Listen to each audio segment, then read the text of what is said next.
Welcome to part 5 of Priscilla Presley and All of Her Lovers Before Elvis. This series is talking about the book Child Bride by Suzanne Finstead, who's an award-winning biographer, and Curry Grant, who was a friend of Elvis Presley, and the person that introduced Priscilla Presley to Elvis. The points of contention are that Priscilla Presley said she wasn't a fan before she met Elvis, and somebody came up to her and said, "Do you want to meet Elvis?" And she was kind of ambivalent about it, and then he kind of, according to her, kind of talked her into asking her mom, and her mom, of course, was a big Elvis fan. But anyways, the story goes that Curry Grant did not ask her if she wanted to meet Elvis, that she came up to Curry Grant and said, I heard you know Elvis, and I want to meet him, and then coerced him in some ways, into taking her to meet Elvis by offering favors, to him.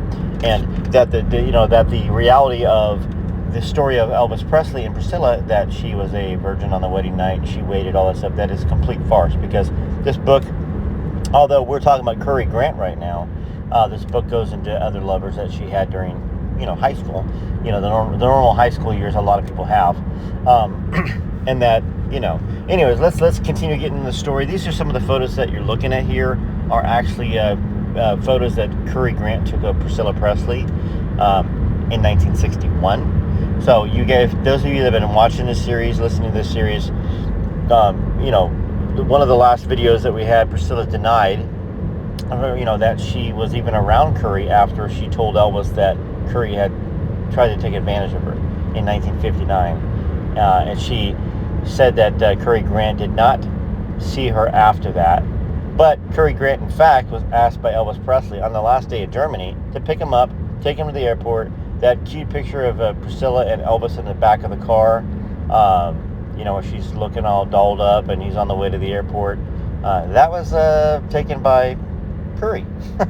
And she was driven by Curry. And the Time Life magazine had Curry opening the door for Elvis and Priscilla to get in the car. So anyhow, let's continue on with the story because there's more here. I mean, we just talked in the last video, we had some of the results of the stress analyzer test by Curry Grant, and Curry passed it with flying colors, 100% truthful, and that test was 92% accurate compared to a lie detector test, which would be 75%, so even better than that. And then Priscilla was found to be deceptive in all but one of her statements.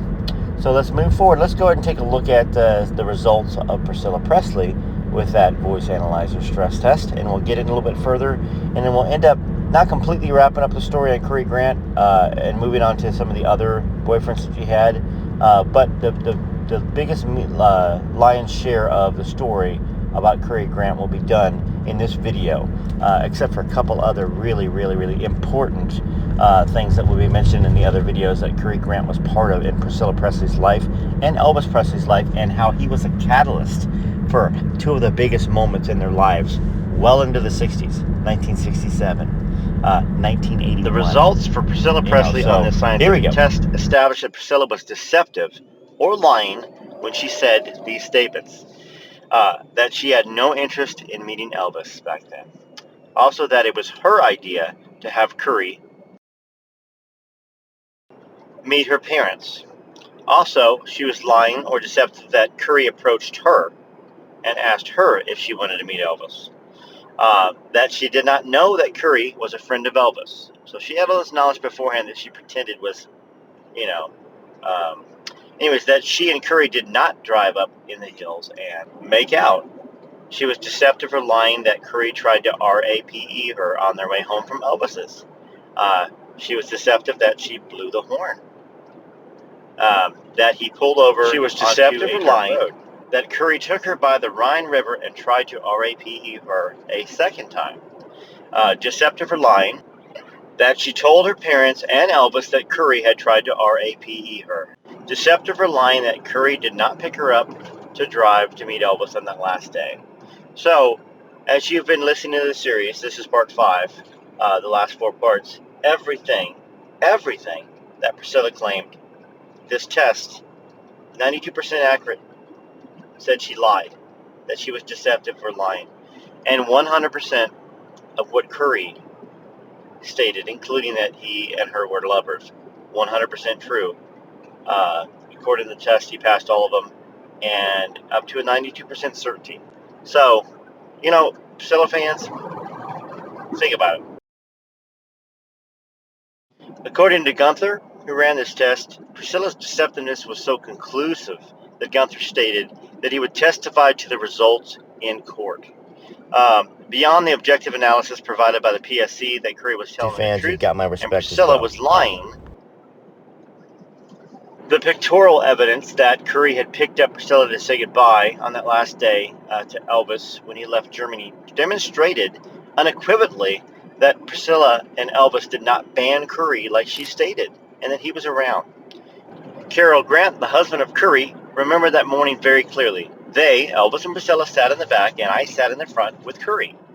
She was wearing a scarf. Elvis, I remember, looked fantastic. Or rather, she said he put all this tan-fastic stuff on him so he looked like he had a tan. Priscilla never mentioned to Curry or Carrie that she had spoken to reporters that afternoon before.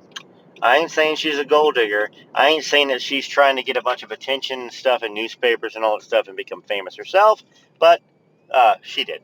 This, of course, goes against everything Priscilla ever said and how she acted and how shy she was. She plotted this out. Or in the very least, if it wasn't her plotting all this out, her mom and her sat down and her mom plotted it out, which once again also kind of would jive with this whole story that Priscilla Presley, according to this book, didn't want to marry Elvis back then. She wanted to be a teenager. She wanted her boyfriend. She wanted to have that freedom, to date the guys that she was dating, to not have to pretend to be this virginal girl.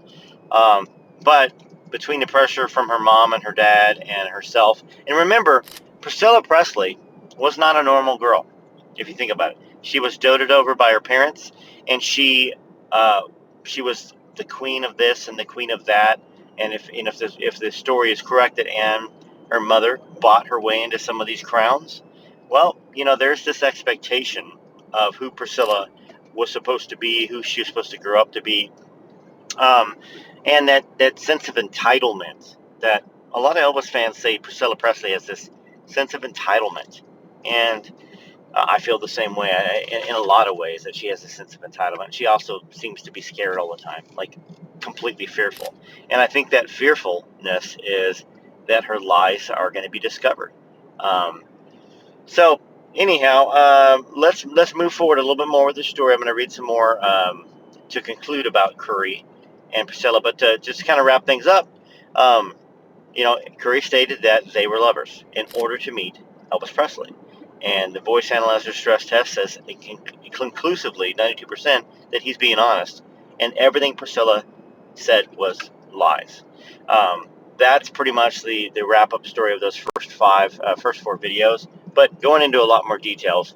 So Priscilla pretty much destroyed his life in a lot of ways in 96 and before, because once again, let's back this up. Curry was a scumbag, to make those a condition to meet Elvis, unless she suggested it, and even then he took advantage of an impressionable girl, even if she looked like she was 16 or 17. He knew she was 14, and yes, maybe back in those days it wasn't as big of a deal as it is nowadays, which it really wasn't. So there's Priscilla there at the airport after notifying the photographers that she was going to be there with Elvis so they could take pictures. It wasn't just coincidental, Priscilla fans. Not coincidental at all. It was plotted and planned by Priscilla, or Priscilla and her mom and her dad. There's Priscilla's high school picture there. So like I said, Curry was not innocent in all of this stuff, and it's not supposed to be held up to make him a hero. All you guys are correct saying that he took advantage of her and all that stuff, but once again, Elvis Presley, same age, within weeks, was doing stuff with her. So is that a reflection upon the guys, or a reflection upon her, or a reflection on both of them? I really try to be fair as I can when I make these videos. I mean, Elvis Presley, my favorite artist. Was a very generous person, very loving guy. Took care of his friends, took care of his fans. He had a great heart. Um, but he was a guy, and guys have physical desires. And Priscilla, she was a girl. Girls have physical desires. Curry Grant was a guy. Guys have physical desires. Now Curry was married. And he later said he was so ashamed of what he did. Um, but he just wanted the truth to be out there. He was just tired of living in all these lies and seeing all these stories. And like I said, Curry's story's not done yet. Um, Curry is pivotal. In fact, he was the reason why Priscilla and Elvis got married in '67. The reason. It wasn't Priscilla and Elvis's love, and we'll get into that in the coming chapters. He was also there was another pivotal moment in Priscilla's life in 1981, but I don't really want to spoil that here. So let's move on forward with the story. So in one part of the section of the book, it says Curry was unaware of Priscilla's deception and her motivation for it. After the incident on the side of the Audubon, where he tried to have intercourse with her again after she'd been with Elvis, and by his account, he persisted on coaching sexual information from her on those nights that Carol stayed home. Priscilla was trapped. Also, according to Curry, who once again was proved to be 100% truthful in those statements, at least 92% accurate in the testing, Priscilla's legendary tale of Elvis withholding penetration until their honeymoon was another falsehood. He didn't have intercourse with her the first night or two. He didn't get into the deeper stuff until the third or fourth time. Eventually, he had intercourse with her not only once. She told me that. So, here we go again. So, if Curry was truthful and honest about his other statements, 100% so, you have to assume that this is fairly truthful as well, if not completely truthful. Now, whether or not she told Curry that they had intercourse, but it didn't happen, that's another possibility. I don't know, though. He told Joe Esposito that they did everything short of intercourse. But you got to also remember that all of his friends, people that were around the house, were terrified. Lamar Fike was terrified. I mean, they all were terrified that Elvis was going to get put in prison. Um, and because of his relationships with a couple of the younger girls. Now, it wasn't always just younger girls that Elvis Presley was attracted to, and the reasoning behind the younger girls had to do, I think, more with innocence, that they weren't going to hurt him, that they were not, I don't know, they didn't have preconceptions about relationships and being hurt and all that stuff. But he also, he had Elizabeth Stefaniak, I think her last name was, very sweet secretary, that ended up marrying Rex Mansfield, and she was around during that time as well. And she wasn't 14, she wasn't 15. And of course, Anita Wood, who he dated all those years, she wasn't 14, she wasn't 15.